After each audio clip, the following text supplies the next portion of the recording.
الحمد لله رب العالمين والعاقبة للمتقين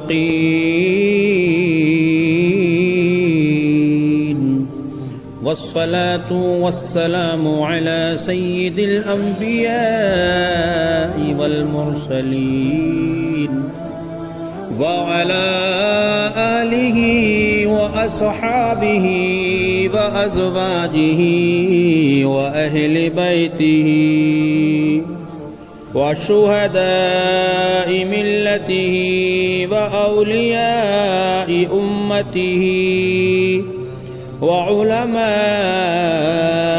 أهل سنته والناس أجمعين.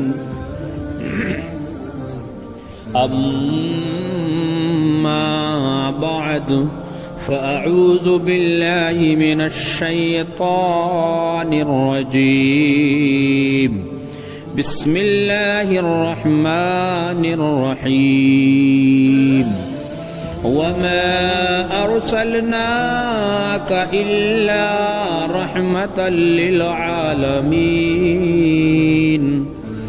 صدق الله مولانا العظيم وصدق رسوله النبي الأمين الكريم ونحن على ذلك لمن الشاهدين والشاكرين والحمد لله رب العالمين.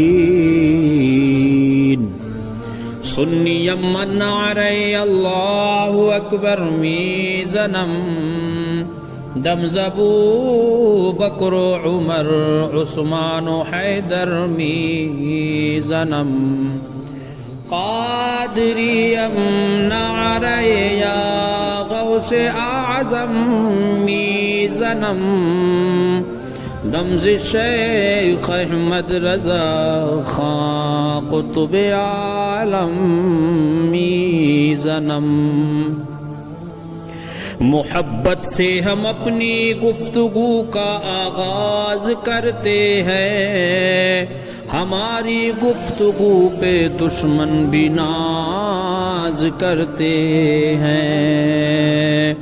کہاں سے فتنہ اٹھتا ہے کہاں نفرت پنپتی ہے. سب سمجھتے ہیں لیکن نظر انداز کرتے ہیں. کسی کم ظرف کی شعلہ بیانی سے ہرگز نہ ڈریے گا. کسی کم ظرف کی شعلہ بیانی سے ہرگز نہ ڈریے گا. جو خالی ہوتے ہیں برتن بہت آواز کرتے ہیں.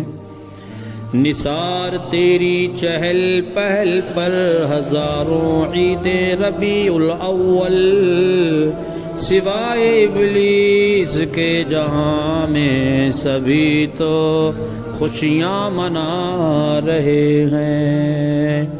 یہ آسماں کے تارے ہم کو بتا رہے ہیں جھومو دیوانو جھومو سرکار آ رہے ہیں. حضرات گرامی، آئیے ہم اور آپ سب سے پہلے نہایت ہی ادب و احترام کے ساتھ بارگاہ رسالت مآب صلی اللہ علیہ وسلم میں جھوم جھوم کر درود و سلام پیش کرنے کی سعادتیں اور برکتیں حاصل کریں. پڑھیں بآواز بلند صلی اللہ علی النبی الامی وآلہ صلی اللہ تعالی علیہ وسلم. صلو علیہ صلاۃ و سلام علیک یا رسول اللہ یا نبی اللہ یا حبیب اللہ صلی اللہ تعالی علیہ وسلم. حضرات گرامی، خطبہ مسنونہ کے بعد قرآن مجید کی بہت ہی مشہور و معروف آیت کریمہ کی تلاوت سے میں نے خود کو مشرف کیا ہے. پروردگار عالم اپنے مقدس کلام نے بڑے ہی فصیح و بلیغ انداز میں ارشاد فرماتا ہے وَمَا أَرْسَلْنَاكَ أرسلناك إلا رحمة للعالمين۔ اے محبوب، ہم نے آپ کو سارے عالم کے لیے رحمت بنا کر بھیجا ہے۔ وہ ہر عالم کی رحمت ہیں، کسی عالم میں رہ جاتے۔ وہ ہر عالم کی رحمت ہے، کسی عالم میں رہ جاتے۔ یہ ان کی مہربانی ہے کہ یہ عالم پسند آیا۔ یہ ان کی مہربانی ہے کہ یہ عالم پسند آیا۔ سرکار دو عالم صلی اللہ تعالی علیہ وسلم کے پیدا ہونے سے پہلے مکے کی سرزمین پر، عرب کی سرزمین پر عورتوں پر ظلم و ستم کے پہاڑ توڑے جا رہے تھے۔ عورتوں کو ذلیل اور رذیل کیا جا رہا تھا۔ سماج میں عورتوں کی کوئی عزت اور اہمیت نہیں تھی۔ عورتوں کے ساتھ ظلم و ستم کا پہاڑ توڑنے کی حد یہ ہو گئی تھی کہ پیغمبر اعظم سید عالم صلی اللہ تعالی علیہ وسلم اسلام سے پہلے عورتوں کا حال بہت ہی زیادہ خراب تھا۔ دنیا میں عورتوں کی کوئی عزت و وقعت نہیں تھی۔ مردوں کی نظر میں اس سے زیادہ عورتوں کی کوئی حیثیت ہی نہیں تھی کہ وہ مردوں کی نفسانی خواہش پوری کرنے کا ایک کھلونا تھی۔ عورتیں دن رات مردوں کی قسم قسم کی طرح طرح کی خدمتیں بھی کیا کرتی تھی اور طرح طرح کے کاموں سے، یہاں تک کہ وہ دوسروں کی محنت اور مزدوری کر کے جو کچھ کما کر کے لاتی تھی وہ بھی مردوں کو دے دیا کرتی تھی۔ مگر اس زمانے کے ظالم و جابر مرد پتھر دل بے رحم پھر بھی ان عورتوں کی کوئی قدر اور عزت نہیں کرتے تھے، بلکہ جانوروں کی طرح ان کو مارتے تھے، پیٹتے تھے۔ اسی لیے کسی نے بہت پہلے صاف صاف لفظوں میں یہ کہا تھا، معاملات نہ ہو گر درست انسان کے، معاملات نہ ہو گر درست انسان کے، تو جانور سے بھی بدتر ہے آدمی کی حیات، تو جانور سے بھی بدتر ہے آدمی کی حیات۔ ذرا ذرا سی باتوں پر عورتوں کے کان کاٹ لیے جاتے تھے، عورتوں کی ناک کاٹ لی جاتی تھی، ذرا ذرا سی باتوں پر عورتوں کے اعضائے جسمانی کو کاٹ لیا جاتا تھا، اور کبھی کبھی حالات ایسے بن جاتے تھے کہ ذرا ذرا سی باتوں میں عورتوں کا قتل بھی کر دیا جاتا تھا۔ عرب کے لوگ لڑکیوں کو زندہ دفن کیا کرتے تھے، زندہ درگور کر دیا کرتے تھے۔ یہ سب اس وقت کے حالات ہیں جب مکے کی سرزمین پر میرے آقا سید عالم صلی اللہ تعالی علیہ وسلم ابھی مبعوث نہیں ہوئے ہیں۔ پیغمبر کے مبعوث ہونے سے پہلے پوری دنیا میں عورتوں پر جو ظلم و ستم کے پہاڑ توڑے جاتے تھے، تاریخ پڑھیں گے، ماضی کے اوراق الٹ کر کے دیکھیں گے تو پتہ چلے گا۔ ہم اور آپ تاریخ کے اوراق الٹ کے دیکھنے کے بعد اس نتیجے پر پہنچیں گے کہ اس زمانے میں لوگ ظلم و ستم کا پہاڑ توڑنے کی بنیاد پر دنیا میں سب سے زیادہ اگر کسی کو برا سمجھتے تھے تو عورت ذات کو سب سے برا سمجھا جاتا تھا۔ اور حالات یہ بھی تھے، باپ کے مر جانے کے بعد اس کے لڑکے جس طرح باپ کی زمین اور جائیداد پراپرٹی اور سامان کے مالک ہو جایا کرتے تھے، اسی طرح اپنے باپ کی بیویوں کے بھی مالک بن جایا کرتے تھے۔ اور ان عورتوں کو زبردستی لونڈیاں، خادمہ، غلام بنا کر رکھ لیا کرتے تھے۔ عورتوں کو ان کے ماں باپ، بھائی بہن یا شوہر کی میراث وراثت میں سے کچھ بھی نہیں ملتا تھا، نہ عورتیں کسی چیز کی مالک و مختار ہوا کرتی تھی۔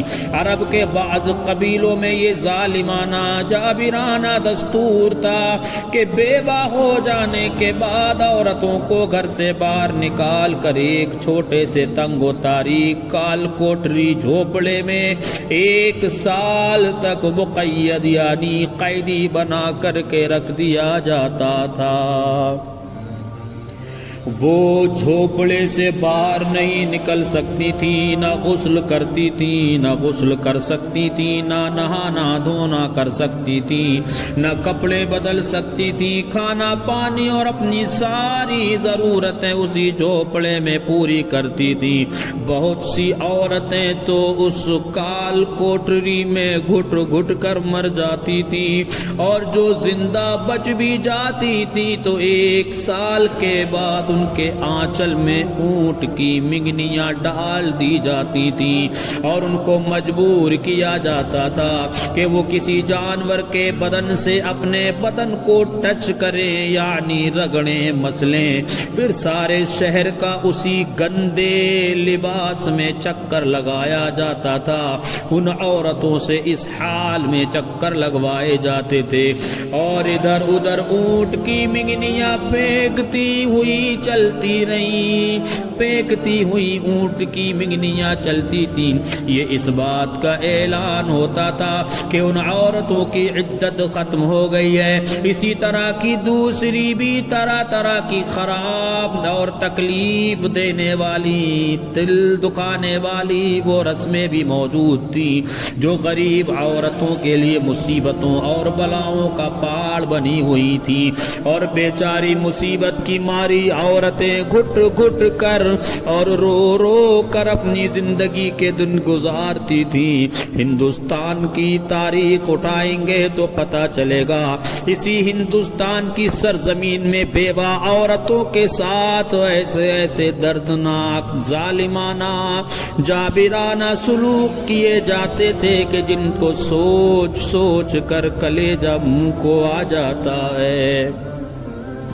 ہندو دھرم میں ہر عورت کے لیے یہ فرض تھا کہ وہ زندگی بھر قسم قسم کی اپنے پتی کی، شوہر کی خدمتیں کرتی رہے، خدمتیں کر کے پتی پوجا، شوہر کی پوجا کرتی رہے، اور شوہر کی موت کے بعد اس کی چتا کی آگ کے شعلے پر اس کو زندہ لٹا کر جلا دیا جاتا تھا، یعنی شوہر کی لاش کے ساتھ زندہ عورت بھی جل کر راکھ ہو جائے، غرض کہ پوری دنیا میں بے رحم اور ظالم مرد و عورتوں پر ایسے ایسے ظلم و ستم کے پہاڑ توڑتے تھے کہ ان ظالموں کی داستان، ان ظالم و جابروں کے ظلم و ستم کی داستان کو پڑھ پڑھ کر سن کر ایک درد مند انسان کے سینے میں رنج و غم سے دل کے ٹکڑے ٹکڑے ہو جائیں گے۔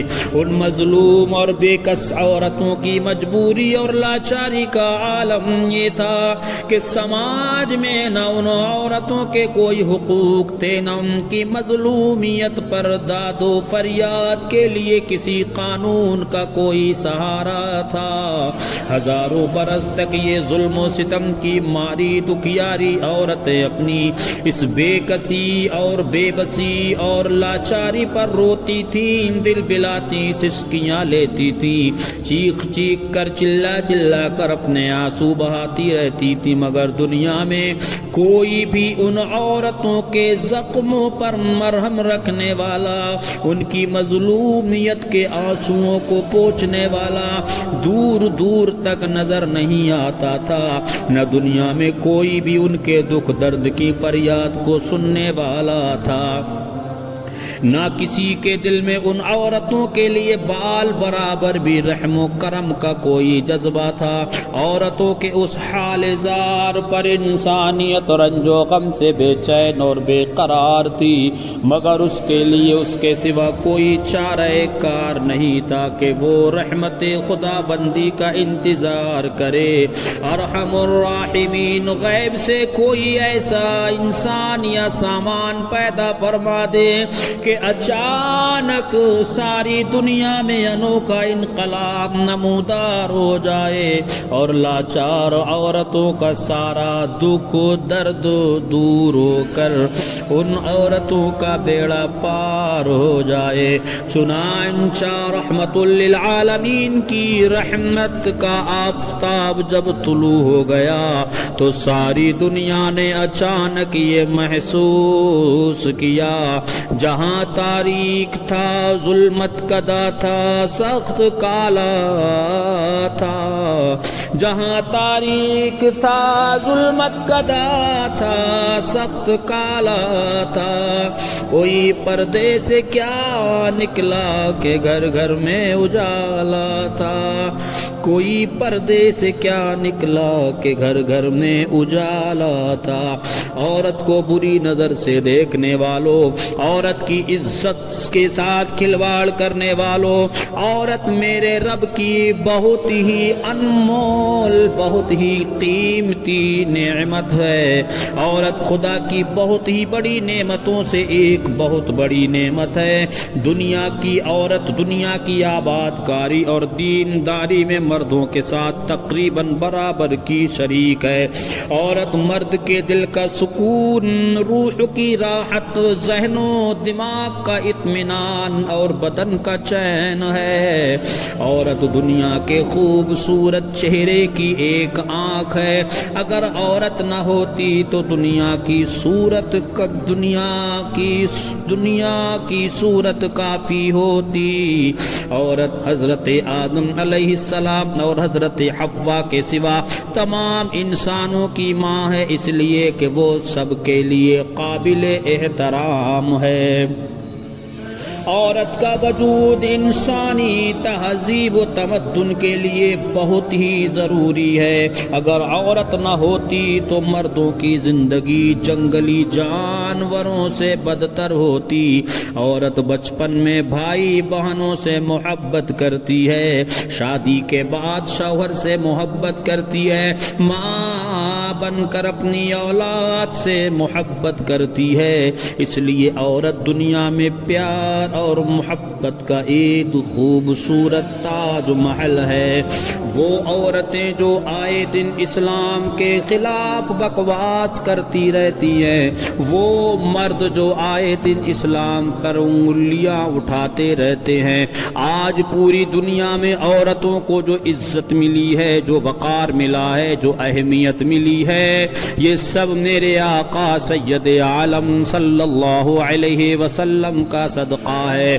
جس زمانے میں عورتوں کو منحوس سمجھا جاتا تھا، بیواؤں کو غلط نگاہوں سے دیکھا جاتا تھا، یتیموں کو ٹھوکروں سے مارا جاتا تھا، میرے آقا سید عالم صلی اللہ تعالی علیہ وسلم نے اپنی زندگی کا پہلا نکاح 25 سال کی عمر میں حضرت بی بی خدیجہ رضی اللہ تبارک و تعالی عنہا سے کیا تھا، یعنی میرے نبی کی عمر 25 سال تھی اور حضرت خدیجہ 40 سال کی بیوہ تھی۔ میرے آقا نے اپنی زندگی کا پہلا نکاح 40 سال کی بیوہ حضرت خدیجۃ الکبریٰ رضی اللہ تبارک و تعالی عنہا سے فرما کر دنیا کو یہ پیغام دیا، وہ کوئی اور ہوگا، وہ کوئی اور مذہب ہوگا جہاں عورتوں کی کوئی ویلو نہیں، کوئی عزت نہیں۔ میرے آقا نے بیوہ کے ساتھ نکاح کر کے سماج میں جو بیواؤں کو منحوس سمجھتے تھے، ان کی ظلم و ستم اور جہالت کے تابوت پر مصطفیٰ کے اس عمل نے آخری کیل ٹھوک دی۔ نبی کریم صلی اللہ علیہ وسلم نے یتیموں کے سروں پہ دست شفقت پھیرا اور فرماتے ہیں کہ جس نے یتیم کے سر پہ ہاتھ پھیرا، پروردگار عالم اس کے ہاتھ میں یتیم کے سر کے جتنے بال آ جائیں گے، اللہ ہر ایک بال کے برابر اس بندے کو نیکیاں عطا فرمائے گا۔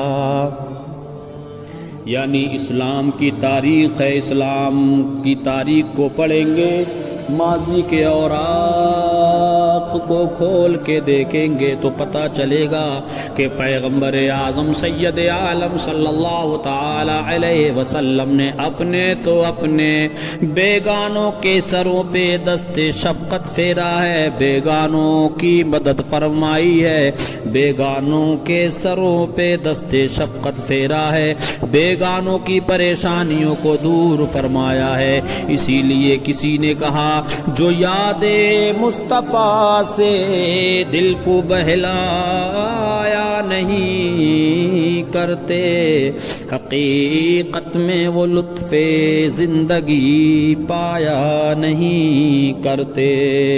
یہ دربار رسالت ہے یہاں اپنوں کا کیا کہنا، یہ دربار رسالت ہے یہاں اپنوں کا کیا کہنا، یہاں سے غیر بھی ہاتھ خالی جایا نہیں کرتے۔